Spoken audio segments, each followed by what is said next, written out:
নমস্কার। জনস্বাস্থ্য মোর্চার পক্ষ থেকে আজকে আমি পৌলমী। আপনারা জানেন জনস্বাস্থ্য মোর্চার পথ চলা শুরু হয়েছিল করোনার সময়, লকডাউনের বিরোধিতা করে এবং অপরীক্ষিত করোনা টিকা ব্যবহার করে গণটিকাকরণের বিরুদ্ধে। পরবর্তীকালে যখন 2022 সালে বিশ্ব স্বাস্থ্য সংস্থা বা WHO তারা সিদ্ধান্ত নেয় যে একটি অতিমারি চুক্তি বা প্যান্ডেমিক ট্রিটি তারা বিশ্ব জুড়ে বলবৎ করতে চায়, জনস্বাস্থ্য মোর্চা প্রথম থেকেই সে ব্যাপারে সোচ্চার ছিল। আমরা এ ব্যাপারে প্রচার চালিয়েছি, লিফলেটিং করেছি, পোস্টারিং করেছি, সেমিনার করেছি, সভা করেছি, পথসভা করেছি এবং আমাদের বক্তব্য প্রধানমন্ত্রীর কাছে, স্বাস্থ্য দপ্তরের কাছে পৌঁছানোর চেষ্টা করেছি। জনস্বাস্থ্য মোর্চা ছাড়াও এই আন্দোলনে আরো অনেকেই প্রথম থেকেই অগ্রণী ভূমিকা নিয়েছেন। ডাক্তার গৌতম দাস সেরকমই একজন ব্যক্তিত্ব। তিনি পেশায় চিকিৎসক, একজন সমাজকর্মী। লকডাউনের বিরুদ্ধে, গণটিকাকরণের বিরুদ্ধে এবং এই প্যান্ডেমিক চুক্তির বিরুদ্ধে তিনি প্রথম থেকেই সোচ্চার ছিলেন। আমাদের আজকের আলোচনার বিষয় এই প্যান্ডেমিক চুক্তিকে কেন্দ্র করে বিশ্ব জুড়ে যে বিতর্ক চলছে। গত 20শে মে বিশ্ব স্বাস্থ্য সংস্থা ঘোষণা করেছে যে এই প্যান্ডেমিক চুক্তি তারা পাশ করেছে বিশ্ব স্বাস্থ্য সম্মেলনে। যদিও এ বিষয়ে আমাদের কানে নানা রকম কথা আসছে, যে বিষয়ে আমরা ডাক্তার গৌতম দাসের কাছে প্রশ্নগুলো রাখতে চাই। যেমন আমরা শুনছি যে দেশগুলোর মধ্যে যে কনসেনসাস হওয়ার কথা ছিল চুক্তির ব্যাপারে, সেই সহমত কিন্তু দেশগুলো হতে পারেনি, ভোটাভুটি হয়েছে এবং বেশ কিছু দেশ ভোট দানে বিরত থেকেছে। এবং আমরা এটাও শুনছি যে চুক্তির একটি অত্যন্ত গুরুত্বপূর্ণ অংশ, যেটাকে বলা হচ্ছে pathogen access and benefit sharing system, PABS, সেই সংক্রান্ত বেশ কিছু আলোচনা বাকি রয়েছে। আমরা আজকের এই বিষয়টাকে 4টি পর্বে ভাগ করেছি। প্রথম ধাপে ডাক্তার দাসের কাছে আমরা জানতে চাইবো যে এই চুক্তি কি লাগু হয়েছে। আপনি প্রথম থেকেই সক্রিয় ছিলেন যে এই চুক্তির ধারণা কতটা ভ্রান্ত এবং বিপজ্জনক সে বিষয়ে আপনি প্রচার করেছেন। আপনি শুরুতে যদি আমাদের দর্শকদের সামনে সেই বিষয়টা একবার বলেন, আর এটাও জানতে চাইবো এই চুক্তির নিরিখে ভারতের ভূমিকা কি। ডক্টর দাস। নমস্কার। এখন ব্যাপারটা হচ্ছে 20শে মে এই বছরেই হু তাদের ঘোষণাপত্রে দাবি করেছে, তাদের সাইটে ডিক্লারেশন দিয়েছে এবং বিভিন্ন পত্রপত্রিকায় ছাপাও হয়েছে যে তারা নাকি একটি ঐতিহাসিক মাইল ফলক ছুঁয়ে ফেলেছে এবং বিশ্ব স্বাস্থ্য সংস্থার যে মহানির্দেশক তিনি দাবি করেছেন দ্য ওয়ার্ল্ড ইজ সেফার নাও, অর্থাৎ চুক্তি সম্পাদিত হওয়ার মধ্যে মধ্যেই আমরা ভীষণ নিরাপদ বোধ করতে পারি। এবং শুধু তাই নয়, তিনি এটা বলেছেন ভিক্টরি অফ ইকুইটি, ইনক্লুসিভিটি। তো ব্যাপারটা হচ্ছে যে যেটাকে তিনি ঐতিহাসিক বলছেন বা বিভিন্ন পত্র পত্রিকা ঐতিহাসিক বলে সেটাকে চালিয়ে দিচ্ছে। এখন এই ইতিহাস তৈরির চেষ্টাটা উনি শুরু করেছিলেন কিন্তু 3 বছর আগে। যদি আমরা একটু পিছিয়ে যাই, 2022 সালের 8ই মার্চ একটা শীর্ষ সম্মেলন করেছিলেন। তার মূল বিষয় ছিল যে প্যান্ডেমিক প্রিপেয়ারনেস সামিট, অর্থাৎ বিষয়টা এমন যে প্যান্ডেমিক এবার আসবেই, সুতরাং প্রস্তুতি নিতে হবে এবং তারই অঙ্গ হিসেবে একটি চুক্তি করতে হবে। সেই চুক্তির সঙ্গে যুক্ত থাকবে 194টি দেশ। ব্যাপারটা বেশ ভাবার, কারণ এই যে শীর্ষ সম্মেলনে তিনি যে বক্তব্যগুলো রেখেছিলেন না, তার মধ্যে খুব চাঞ্চল্যকর বিষয় ছিল। একটা বিষয় ছিল যে তিনি সেখানে দাবি করেছেন যে এই যে কোভিড-19 তার যে ভ্যাকসিন, এর যে road map, blue print, research and development of therapeutics and diagnostic, এইভাবে উনি বর্ণনা করছেন যে সেটা 2015 সালেই শুরু হয়ে গেছিল। এবং তারা মার্স সার্চের সঙ্গে একটা ডিজিজ এক্স বলে একটি রোগের বিরুদ্ধে ভ্যাকসিন তৈরি করতে শুরু করে দিয়েছিলেন। এবং তিনি বলছেন ওই শীর্ষ সম্মেলনের ওই বক্তব্যে যে পরবর্তীকালে দেখা গেল সেই ডিজিজ এক্সটাই হচ্ছে কোভিড। অর্থাৎ তিনি নিজেই বলে ফেললেন যে রাম জন্মাবার আগেই রামায়ণ লেখা হয়ে গেছিল। সেখানেই থেমে থাকেন, বলেন এবার থেকে এরকম ডিজিজ এক্স আসতেই থাকবে। সেটা ডিজিজ এক্স হতে পারে, ওয়াই হতে পারে, জেড হতে পারে, এবং সেটা এলেই 100 দিনের মধ্যে নাকি এবার ভ্যাকসিন চলে আসবে। কোভিড এর ক্ষেত্রে 362 দিনের মধ্যে ভ্যাকসিন আনা হয়েছিল। এবারে সেটাকে প্রযুক্তি এতটাই এগিয়ে গেছে যে 100 দিনের মধ্যে ভ্যাকসিন নিয়ে আসবে। এবং তিনি একটি সংস্থার নাম করলেন, সেটা হচ্ছে সিইপিআই, সেপি। তো এই সেপির যদি সাইটে যাওয়া যায় আপনারা দেখতে পাবেন এটা মূলত যারা তৈরি করেছে তাদের মধ্যে রয়েছে Bill and Melinda Gates Foundation, Goldman স্যাক্স, ওয়েলকাম ট্রাস্ট, এইরকম নানান সংস্থা, যাদের মধ্যে বেশিরভাগই হচ্ছে বিভিন্ন ফার্মাসিউটিক্যাল কোম্পানির ইনভেস্টর, ফার্মাসিউটিক্যাল কোম্পানির নানান প্রক্সি আছে যারা বিভিন্ন এনজিও নামে, ফাউন্ডেশনস নামে যুক্ত আছে। তো তারা দাবি করছে তারা একটি ভ্যাকসিন লাইব্রেরি তৈরি করে ফেলেছে এবং সেখানে একটা বিভিন্ন ভাইরাসের বিভিন্ন প্রজাতির জিনোমিক সিকোয়েন্স রাখা আছে। কোন একটি উপদ্রব এসে গেলে সঙ্গে সঙ্গে তারা 100 দিনের মধ্যে ভ্যাকসিন বার করে ফেলবে এবং সেটাকে সরাসরি তৃতীয় পর্যায়ের ট্রায়ালে নিয়ে চলে যাবে এবং বাজারজাত। ব্যাপারটা কিরকম জুড়ে আছে, যেদিন এই শীর্ষ সম্মেলন করেছিলেন তার মাত্র কয়েকদিন পরেই এই সেবি একটা শিশু সম্মেলন করেছিল। সেখানে তারা এই কথাগুলোকেই মান্যতা দিয়েছিল এবং স্বীকার করে নিয়েছিল প্রকাশ্যে। সেই থেকে যাত্রা শুরু। তারপর অনেক কিছু করেছেন। ইন্টারন্যাশনাল প্যাথোজেন সার্ভেলেন্স নেটওয়ার্ক নামে একটা জিনিস বানিয়েছেন, সেখানেও রয়েছে Bill and Melinda Gates Foundation, Rockefeller Foundation এবং ওয়েলকাম ট্রাস্ট। এরা এবার বায়ো হাব বানিয়েছে, বায়ো হাব। মূল কথাটাই হচ্ছে প্যান্ডেমিক আসবে, ওনারা বুঝে গেছেন প্যান্ডেমিকের পর প্যান্ডেমিক আসবে এবং কাজ যেটা হবে সেটা হচ্ছে সারা পৃথিবী জুড়ে জিনোমিক সার্ভিলেন্স চালানো।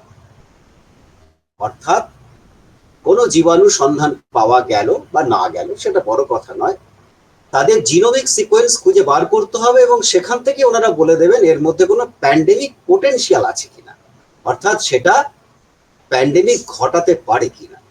এরকম অদ্ভুতুরে বিজ্ঞান আপনি কোথাও খুঁজে পাবেন না। খুব দায়িত্ব নিয়ে বলতে পারি চিকিৎসা বিজ্ঞানে তো নয়ই। আমরা এই জিনোমিক সিকোয়েন্স নিয়ে পরে আরো দীর্ঘ আলোচনা করব। শুধু এইটুকু বলছি যে টেড্রস মহাশয় মানে হু এর যে মহানির্দেশক, তিনি ভেবেছিলেন যে এইরকম ভাবে প্রচার চালিয়ে, ন্যারেটিভ চালিয়ে শেষ পর্যন্ত চুক্তিতে বেঁধে ফেলা যাবে 194টা দেশকে। কিন্তু যতটা মসৃণ হবে ভেবেছিলেন ততটা কিন্তু মসৃণ হলো না। গত বছর ঠক্কর খেলেন এবং দেখা গেল তাদের যে এনআইবি আছে অর্থাৎ ইন্টার গভর্নমেন্টাল যে বডি তৈরি করলেন সেখানেই সর্বসম্মতিক্রমে সেটা পাস হলো না এবং বললেন ফেইলিওরটাই শেষ কথা নয়, উইল ট্রাই এভরিথিং, আমরা চেষ্টা করে যাব, দেখা যাক কি হয়। তো যাই হোক, এবারে কি হলো? এবারে যেটা দেখা গেল সেটা হচ্ছে যেটা প্লেস করেছিলেন ওই অধিবেশনে, এর নাম ছিল একটা কমিটি এ। বারবার কমিটির নাম বদলে যায় এবং এই ড্রাফট যেটা খসড়া যেটা সেটাও বদলে যায়। তো এবারে যেটা শেষ পর্যন্ত পেশ হয়েছিল তার মধ্যে প্রায় 35টা আর্টিকেল আছে। তা দাবি করলেন যে 35টা আর্টিকেল পুরোটাই এরা পাশ হয়ে গেছে, তা হয়নি।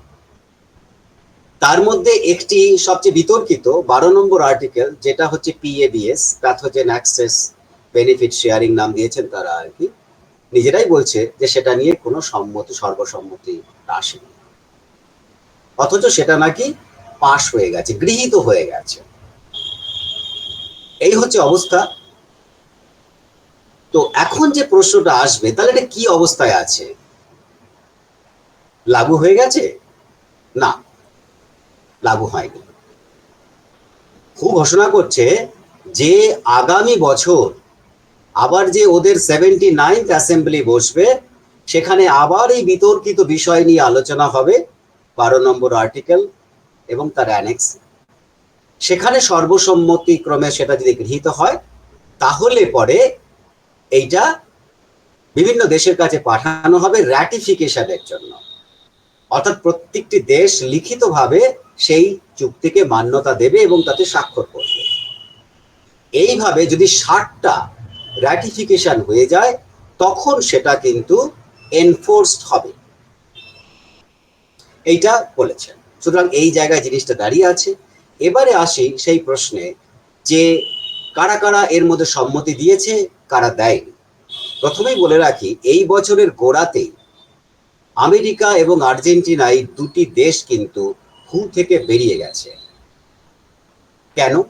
তার কারণ হচ্ছে, তারা বলেছে, দুই দেশই বলেছে, যে কোভিডের ক্ষেত্রে হু যে ভূমিকা নিয়েছে সেটা শুধু ব্যর্থতাই নয়, সেটা এমন কিছু সেখানে সোশ্যাল কন্ট্রোলের পরীক্ষা নিরীক্ষা চালিয়েছে। এবং শুধু তাই নয়, সে যে সমস্ত নিদান দিয়েছে সেগুলি অন্যায়, অবান্তর, অবৈজ্ঞানিক এবং ভয়ঙ্করভাবে ক্ষতি সাধন করেছে সমাজের, অর্থনীতি। এবং হু সেটা নিয়ে নিজের কোনো তদন্ত করেনি, অডিট করেনি, আত্মসমালোচনা করেনি, সংশোধনের কোনো রাস্তা খুঁজে দেখায়নি। বরঞ্চ ওই প্যান্ডেমিক চুক্তির মাধ্যমে এরা সেই সমস্ত ভুল নীতিগুলোকে আরো যাতে কার্যকরী করা যায়, আরো জোরালো ভাবে, সেই রাস্তায় তৈরি করছে। তাই তারা হুয়ের এইসব কাজকর্মের মধ্যে থাকতে চায় না, হু থেকে তারা সরে গেছে। এমনকি এটাও তারা দাবি করেছে, যেমন মার্কিন সরকারের যে মুখপাত্র রবার্ট এফ কেনেডি, তিনি বলেছেন যে হু স্পষ্টভাবেই দেখা যাচ্ছে তার একটা বায়াস রয়েছে। সে কি করেছে? জনস্বাস্থ্যের উন্নতির কথা ভুলে গিয়ে সে এখন কর্পোরেট স্বার্থ রক্ষায় মগ্ন হয়েছে, এই কথাটা স্পষ্ট করে বলেছেন। তো এই সমস্ত কারণেই দুটি দেশ এখন হুয়ের সঙ্গে নেই। 11টি দেশ ভোটদানে বিরত থেকেছে। তাদের প্রথমেই রয়েছে স্লোভাকিয়া। এখানে একটি তথ্য দিই, সেটা হচ্ছে হুয়ের প্রধান তেদ্রোস স্লোভাকিয়ার প্রতিনিধিকে বলেছিলেন এটাকে একটু সর্বসম্মতিক্রমে এই কমিটির মধ্যে পাশ করতে দিন, তাহলে আমরা প্লেনারি সেশনে এটাকে আমরা রাখতে পারবো। স্লোভাকিয়ার যে প্রতিনিধি সে কথা শোনেননি। তিনি স্পষ্ট দাঁড়িয়ে বলেছেন এভাবে হয় না, আমরা ভোট চাই। সেই জন্য ভোট করতে হয়েছিল। সেই ভোটে যারা ভোটদান থেকে বিরত থাকে তার মধ্যে 1 নম্বর ছিল স্লোভাকিয়া। তো এই স্লোভাকিয়ার কারণ এর আগে এই ঠিক স্লোভাকিয়ার যে ভোটদানে বিরত থাকার কারণ হিসেবে তারা বলেছে যে এখানে এমন অস্পষ্টতা রয়েছে যে কোনটা প্যান্ডেমিক চুক্তির মধ্যে অন্তর্গত, কোনটা আইএইচআর মানে যে আন্তর্জাতিক স্বাস্থ্যবিধি আছে সেটার মধ্যে পড়ছে, এবং কোনটা কোন ইনস্ট্রুমেন্টের মধ্যে পড়ছে, এটা অত্যন্ত জটিল এবং ভীষণ রকম কনফিউজিং। আমরা এটার সঙ্গে এক্ষুনি সম্মতি দিতে পারছি না এবং আমাদের মনে হচ্ছে আমাদের দেশের সার্বভৌমত্ব এতে বিপন্ন হতে পারে। তাই আমরা এক্ষুনি এই পক্ষে মত দিতে পারছি না, তাই ভোটদানে বিরত থাকছি। এবং তাদের সঙ্গে Poland, Netherland, Italy, Bulgaria, Israel, Guatemala, Iran, Russia, Paraguay, Jamaica, মোট 11টি দেশ ভোটদানে বিরত থাকে। প্রায় 43টি দেশ সেই সময় অনুপস্থিত ছিল এবং আর 83টি ভোটের দরকার ছিল এবং সেটা সহজেই তারা পেয়ে গেছে। 124টি দেশ সম্মতি জানিয়েছে হাত তুলে। এই হাত তুলে সমর্থন জানানোর ব্যাপারটা কিন্তু অনেক পত্রপত্রিকা লেখা হয়েছে যে যারা উন্নয়নশীল বা উন্নত দেশের প্রতিনিধি ছিলেন তারা বলেছেন এটা একটা ননসেন্সিক্যাল ড্রামা, একটা ফালতু নাটক। নাটক তো বটেই, একটু ভেবে দেখুন, সেটা হচ্ছে এই ভোটটা কিভাবে হয়। সেটা হচ্ছে যে আপনি যদি দেখেন যে অ্যান্টিগুয়া, বারবাডোস এইরকম কিছু দেশ আছে যেখানে জনসংখ্যা 1 লক্ষের আশেপাশে, তাদের জন্য একটি ভোট। আবার ভারতের 140 কোটি মানুষের দেশ, সেখানেও একটি ভোট। উপরন্তু যারা প্রতিনিধিত্ব করে সেখানে হুয়ের অ্যাসেম্বলিতে, তারা কিন্তু কোনো দেশের জনগণ দ্বারা নির্বাচিত নয়, প্রতিনিধি নয়। তারা বেশিরভাগই থাকে হেলথ ব্যুরোক্র্যাট, স্বাস্থ্য ব্যুরোক্র্যাট, আমলা তারা। সুতরাং এই ভোট ব্যাপারটাও যে একটা প্রহসন, সেটাও প্রমাণিত হয়েছে। এবারে আসি ভারতের অবস্থান কি ছিল। ভারতের অবস্থান বরাবরই যেরকম থাকে, এবারও সেরকম ছিল। সেটা হচ্ছে ধরি মাছ না ছুঁই পানি। অর্থাৎ কোনো ইনসাইট নেই, কোনো আন্ডারস্ট্যান্ডিং নেই, কোনো ডিপ অ্যানালিসিস নেই। কি বললেন সেখানে? দুটো ব্যাপার। একটা হচ্ছে আমাদের দেশের প্রধানমন্ত্রী ভার্চুয়াল অ্যাড্রেস করলেন সেই অ্যাসেম্বলিতে। কি বললেন? নতুন কিছুই নয়। তার মধ্যে উনি বললেন যে আমরা আয়ুষ্মান ভারতে এত লক্ষ কোটি কোটি লোককে সুবিধা দিয়েছি, বিনা পয়সায় তারা চিকিৎসা পাচ্ছে, আমাদের দেশে ডিজিটাল ট্র্যাকিং অফ ভ্যাকসিনেশন হচ্ছে মহিলাদের, শিশুদের। এসব কথার সঙ্গে সঙ্গে যেসব কথাগুলো জুড়ে দিতে হয়, সেটা হচ্ছে ইকুইটি। আমরা ইকুইটির পক্ষে, ইনক্লুসিভিটির পক্ষে, এবং যে শব্দটা এই টেকনিক্যাল শব্দ ব্যুরোক্র্যাটিক মহলে আলোচিত হয়, যে সেটা হচ্ছে গ্লোবাল সাউথ। আমরা এমন কিছু স্বাস্থ্যনীতি চাই যেটা আমাদের গ্লোবাল সাউথকে যেন নেগেটিভলি ইম্প্যাক্ট না করে। তো এইসব কথাবার্তা বেসিক্যালি অন্তঃশ্বাস শূন্য, আউট অফ কনটেক্সট। কিন্তু সেটা বলে গেছেন স্পষ্টভাবে যে আমরা কিন্তু হুয়ের যে কমিটি এই চুক্তিকে ড্রাফট করেছে, সেই আইএনবি, ইন্টার গভর্নমেন্টাল বডি, তার এই প্রচেষ্টাকে আমরা স্বাগত জানাচ্ছি, সাধুবাদ জানাচ্ছি, এবং আমরা সমর্থন করছি। তো ভালো কথা। এবং এর সঙ্গে অ্যাসেম্বলিতে যে ভারতের যে প্রতিনিধি ছিলেন, তিনি হচ্ছেন ইউনিয়ন হেলথ সেক্রেটারি। তিনি গিয়ে প্রায় একই কথাই বললেন। কিন্তু আমাদের মতো এরকম একটি বিরাট দেশ, 140 কোটি মানুষের দেশ, সেখানে এই রকম একটি চুক্তি, যার মধ্যে নানান রকম ইনস্ট্রুমেন্ট এবং রয়েছে, মানে লিগাল ইনস্ট্রুমেন্ট, বাইন্ডিংস রয়েছে, যেগুলো আমাদের দেশের ওপর কি প্রভাব পড়তে পারে। একটি বিষয় বলছি, সেটা হচ্ছে যে এই পুরো চুক্তিটাকে যদি আপনারা ভালো করে দেখবেন এর মূল ডিরেকশনটা কি, অভিমুখটা কি। অভিমুখটা যদি একটা কথায় বলতে হয়, সেটা হচ্ছে যে একটা দেশের যে পাবলিক হেলথ সিস্টেম থাকে, সেটাকে এরা পাবলিক হেলথ সার্ভিলেন্স সিস্টেমে পরিণত করতে চাইছে। অর্থাৎ জনস্বাস্থ্যটা পুরোটাই ঘুরপাক খাবে, আবর্তিত হবে একটি জিনিসের উপর ভিত্তি করে, দ্যাট ইজ দ্য সার্ভিলেন্স। এবং সেটা জিনোমিক সার্ভিলেন্স, জেনেটিক সিকোয়েন্সিং এবং সার্ভিলেন্স।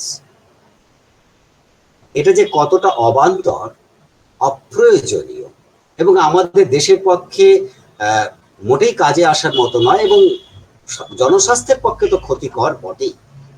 কারণ জনস্বাস্থ্যের যে ভঙ্গুর অবস্থা আমাদের দেশে, সেটাকে যদি এই অভিমুখে পরিচালিত করা হয়, জনস্বাস্থ্যের যে প্রধান শর্ত যেটা, সেটা হচ্ছে সকলের জন্য খাদ্য, বাসস্থান, পরিশ্রুত পানীয় জল।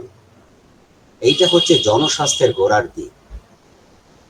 এমনিতেই আমাদের মতো দেশে জনস্বাস্থ্যের ক্ষেত্রে গোটা বাজেটের 1 থেকে 2% মতো বরাদ্দ থাকে।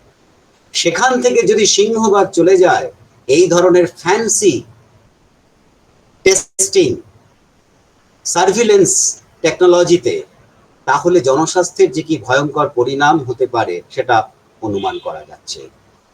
তো এইসব কথা কিন্তু স্বাস্থ্য আমলারা একবারও বললেন না, উচ্চারণ করলেন না। খুবই লজ্জার বিষয় যে স্লোভাকিয়ার মতো একটা ছোট্ট দেশ, যে তার কনসার্ন কিন্তু সেখানে বলে আসছে যে এই পুরো যে ইন্টার গভর্নমেন্টাল যে বডিটা হয়েছে, অর্থাৎ এই প্রস্তাব পেশ করার আগে যে এতে ভিতরে যে মিটিং গুলো হয়, সেখানে কোনো গণতন্ত্র নেই। সেখানে যখন আমরা আমাদের স্বার্থ রক্ষার জন্য কিছু বলছি, সেটাকে বাধা দেওয়া হচ্ছে। অথচ ভারতবর্ষের মতো একটি দেশ, যে দেশ কিন্তু জোরালোভাবে অনেক কিছু বলতে পারত, খুবই দুঃখের বিষয়, আক্ষেপের বিষয় যে সেই দেশ কিছুই বলল না এবং খুব নীরব একটা সম্মতি দিয়ে চলে এলো। এরপরে আমি আসছি একটি অত্যন্ত বিতর্কিত বিষয় এই চুক্তির, সেটা হচ্ছে PABS, pathogen access benefit sharing. এই ধরনের বাগাড়ম্বরে ভর্তি পুরো চুক্তিটা। এটা আবার কি? নতুন টার্মিনোলজি তো প্যাথোজেন অ্যাক্সেস তো বুঝলাম যে রোগ জীবাণুর সম্বন্ধে যা কিছু তথ্য গবেষণামূলক আছে বা আবিষ্কৃত হচ্ছে সেটার অ্যাক্সেস থাকতে হবে, অর্থাৎ সেটাকে তাদের হাতে তুলে দিতে হবে। এটা হচ্ছে খুব সোজা কথা। অ্যাক্সেস কার হাতে থাকবে, কে তুলে দেবে, এইটাই হচ্ছে আসল ব্যাপার। এবার যে বেনিফিট শেয়ারিং, তো ভালো কথা। এইরকম তথ্যের আদান প্রদান যদি একটা মুক্ত মঞ্চে হয় তো খারাপ কি? খারাপ তো কিছু নয়, কিন্তু প্রশ্নটা হচ্ছে বেনিফিট শেয়ারিং। কে বেনিফিট শেয়ার করবে? এই পুরো প্রজেক্ট পরিকল্পনার যে মালিক, সেই তো বেনিফিটটা নেবে। এটাই তো কমন সেন্স। এটার জন্য খুব জটিল রাজনীতি অর্থনীতি বোঝার দরকার নেই। তাহলে এই প্রজেক্টটা কি? এই প্রজেক্টটা কিন্তু শুরু হয়েছিল 2023 সালে। তখন তার নাম ছিল international pathogen surveillance network, IPSN। কারা তৈরি করেছিল? এর সবচেয়ে বড় স্টেক হোল্ডার হচ্ছে বিল অ্যান্ড মেলিন্ডা গেটস ফাউন্ডেশন। তাদের সঙ্গে জুড়ে ছিল রকিফেলার ফাউন্ডেশন, ওয়েলকাম ট্রাস্ট এবং হু। এরাই তখন মাথা থেকে বার করেছিল যে সারা পৃথিবীতে একটি কেন্দ্রীয় সংগঠন থাকবে যার কাজ হবে সারা পৃথিবী জুড়ে সার্ভিলেন্স চালানো এবং কোন রোগ জীবাণু প্যান্ডেমিক করতে পারে এটা তারাই ঠিক করে দেবে, তাদের গবেষণাই বলে দেবে। এবং আমাদের মতো দেশ এবং ওদের টার্গেট যেটা, সেটা হচ্ছে মিডিল এবং লো ইনকাম গ্রুপ, তাদের মধ্যে আমরাও রয়েছি। সেখানে এমন সব কথা বলা আছে, হাস্যকর লাগে শুনতে আর কি। তো এই IPSN, এদের যদি আপনারা সাইটে যান, সেখানে গেলেই দেখতে পারবেন এদের লক্ষ্য কি, মিশন কি, কারা রয়েছেন এর মধ্যে। এর মধ্যে মেইন যারা ফান্ডার তারা হচ্ছে বিল অ্যান্ড মেলিন্ডা গেটস ফাউন্ডেশন।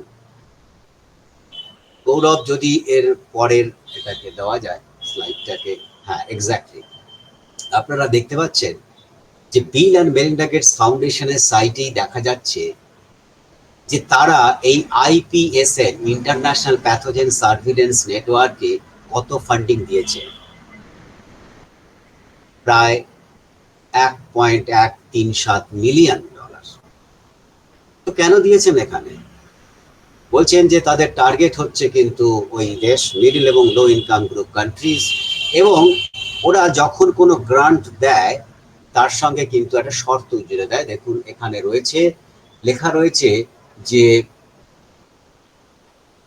এটা দেওয়া হচ্ছে এন্টেরিক এবং ডায়রিয়াল ডিজিজ এই বিষয়ের জন্য। ব্যাপারটা নিজেরাই স্পষ্ট করে দিয়েছে, আমাদের কাছে তো ধোঁয়াশা লাগছে। দেখুন পরের পেজটা লাল রং দিয়ে যেটা ব্লক করা রয়েছে, সেইটা একটু পরের পাতায় গেলে গৌরব এইটাকে এনলার্জ করা আছে। দেখুন একটা অ্যারো চিহ্ন রয়েছে, সেখানে কি লেখা রয়েছে? লেখা রয়েছে যে এবার থেকে ডায়রিয়াল ডিজিজের জন্য কস্ট ইফেক্টিভ হবে ভ্যাকসিন নিয়ে আসবে। এবারে ভেবে দেখুন আমাদের দেশের যে পরিস্থিতিটা, আমাদের দেশের জনস্বাস্থ্যের যে হাল, সেটা এতটাই করুণ। প্রতিদিন গড়ে 2000 শিশু মারা যায় আমাদের দেশে। তার মধ্যে বেশিরভাগ 80% মারা যায় ইনফেকশাস ডিজিজ, তার মধ্যে আবার বেশিরভাগ হচ্ছে ডায়রিয়াল ডিজিজ। যে সমস্ত শিশুরা মারা যায় তাদের মধ্যে অধিকাংশই হচ্ছে অপুষ্টিতে ভোগা শিশু। তাহলে কি দাঁড়ালো? তাহলে এই ডায়রিয়াল ডিজিজে শিশু মৃত্যু রোধ করতে হলে প্রথমত কি দরকার? 1 নম্বর হচ্ছে সেফ ড্রিঙ্কিং ওয়াটার, নাম্বার 1। 2 নম্বর হচ্ছে পুষ্টিকর খাদ্য। এই দুটো যদি করা যায় তাহলে এই মৃত্যুকে কিন্তু বহুলাংশে কমিয়ে নেওয়া যায়। এবার থেকে যেটা করতে হবে, তাদের ফরমান অনুযায়ী তারা বলে দেবে যে ওয়েস্ট ওয়াটার অর্থাৎ পয়ঃ প্রণালী দিয়ে যে জল বেরিয়ে আসে সেখান থেকে তোমাকে খুঁজে বার করতে হবে জীবাণু। ভাবুন একবার, আরে বাবা, আমরা তো জানি যে আমাদের দেশে বেশিরভাগ মানুষ যেভাবে ঘনবসতি অঞ্চলে থাকেন, ক্রাউডেড অঞ্চলে থাকেন, সেখানকার যে নিকাশি ব্যবস্থা, যে কোনো জায়গা থেকে স্যাম্পল তুললেই তো লক্ষ লক্ষ কোটি কোটি জীবাণু সেখানে পাওয়া যাবে। সবারই জিনোমিক সিকোয়েন্স করতে হবে। আমরা তো জানি আমাদের দেশের ডায়রিয়ার প্রধানতম কারণগুলো কি, আমরা জানি না। এখন জেনেটিক সিকোয়েন্সিং করতে হবে, সিকোয়েন্সিং করে বুঝতে হবে যে কোনটা দিয়ে প্যান্ডেমিক হবে। এইভাবে বোঝা যায় না, এগুলো বিজ্ঞান নয়, অপবিজ্ঞান, বিজ্ঞানের বিকৃতি। তার কারণ একটা অসুখ যখন, সেটা যদি সংক্রামক অসুখ হয়, সেটা যখন দেখা যায় সমাজে অনেক বেশি অংশে ঘটছে, তখনই কিন্তু এপিডেমিওলজিস্টরা তাকে ট্র্যাক করতে শুরু করেন। অর্থাৎ প্রথম দেখা হয় সেটার ইনসিডেন্স, মানে একটা দুটো ঘটনা ঘটলো, তারপর হচ্ছে প্রিভ্যালেন্স, অর্থাৎ কত হাজার লোকের মধ্যে এই সংক্রমণটা ঘটছে। তারপর দেখা হয় ট্রান্সমিশন, কিভাবে ছড়াচ্ছে, মোড অফ ট্রান্সমিশনটা কি। তাহলে ওনারা তখন দেখেন যে পুরো অসুখটাকে তিনটে একটা ট্রায়াঙ্গেলে ভাগ করেন: হোস্ট ফ্যাক্টর, এজেন্ট ফ্যাক্টর এবং এনভায়রনমেন্টাল ফ্যাক্টর। হোস্ট ফ্যাক্টর হচ্ছে যাকে সংক্রামিত করছে তার মধ্যে যদি কোনো ত্রুটি থাকে, পুষ্টিগত কারণ বা অন্যান্য কিছু কারণ থাকে, সেইটাকে ট্রিট করা। যদি হোস্ট ফ্যাক্টর মানে যেটা জীবাণু, জীবাণুটা কি নতুন, জীবাণুটা কি খুব বেশি সংক্রামক, তাহলে এটা কি কোনো অ্যান্টিবায়োটিক অ্যান্টিভাইরাল আছে, তাহলে সেইটা দিতে হবে। তারপর হচ্ছে environmental factor, very much important. তো এইভাবেই কিন্তু এপিডেমিওলজিস্টরা কোন একটি সংক্রমণ যখন ঘটে বড় আকারে, তাকে কিন্তু কন্ট্রোল করে। এরা কি তবেই বুঝতে পারেন যে সেটা এন্ডেমিক না এপিডেমিক নাকি প্যান্ডেমিক। প্যান্ডেমিক তো অনেক বড় শব্দ, যখন দেশের সীমানা ছাড়িয়ে বৃহৎ বৃহৎ অঞ্চলে ছড়িয়ে পড়ে একটা সংক্রমণ খুব অল্প সময়ের মধ্যে, দ্যাট ইজ প্যান্ডেমিক। তো যাই হোক, সমস্ত বৈজ্ঞানিক ধারণাকে, জনস্বাস্থ্যের ধারণাকে একেবারে নস্যাৎ করে দিয়ে এরা যেটা করতে চাইছে, জনস্বাস্থ্যের যে স্ট্র্যাটেজি, যে সিস্টেম, সেটাকে জনস্বাস্থ্যের সার্ভিলেন্সে ওরা পরিণত করতে চাইছে। সেই উদ্দেশ্যেই এই পিএবিএস টাকে নেওয়া হচ্ছে, এবং এই পিএবিএস টাকে চুক্তির একটা আর্টিকেল শুধু নয়, এটাকে জুড়ে দিয়ে ইটসেলফ একটা ইনস্ট্রুমেন্ট, লিগাল ইনস্ট্রুমেন্টে পরিণত করতে চাইছে। অর্থাৎ যে সমস্ত দেশ স্বাক্ষর করবে এই চুক্তিতে, তারা কিন্তু এর মধ্যে বাধা পড়ে যাবে। আমরা আপাতত এই পর্বটা তাহলে এখানেই শেষ করছি।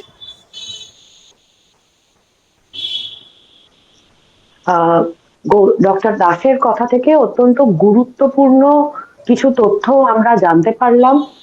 এই যে জনস্বাস্থ্য নীতির উলট পুরাণ, যেখানে আমরা দেখছি যে পরিশ্রুত পানীয় জল, পুষ্টিকর খাদ্য, পরিচ্ছন্ন পরিবেশ, সেই জনস্বাস্থ্যের যে বেসিক দাবিগুলো, সেই চাহিদা পূরণের বদলে এই প্যান্ডেমিক চুক্তি এবং এই যে কর্পোরেট স্বার্থ রক্ষা করার এই যে বাণিজ্যিক চুক্তি, এর হাত ধরে আসছে ভ্যাকসিন। এই বিষয়ে আমরা ফিরে আসবো আমাদের পরবর্তী পর্যায়ে।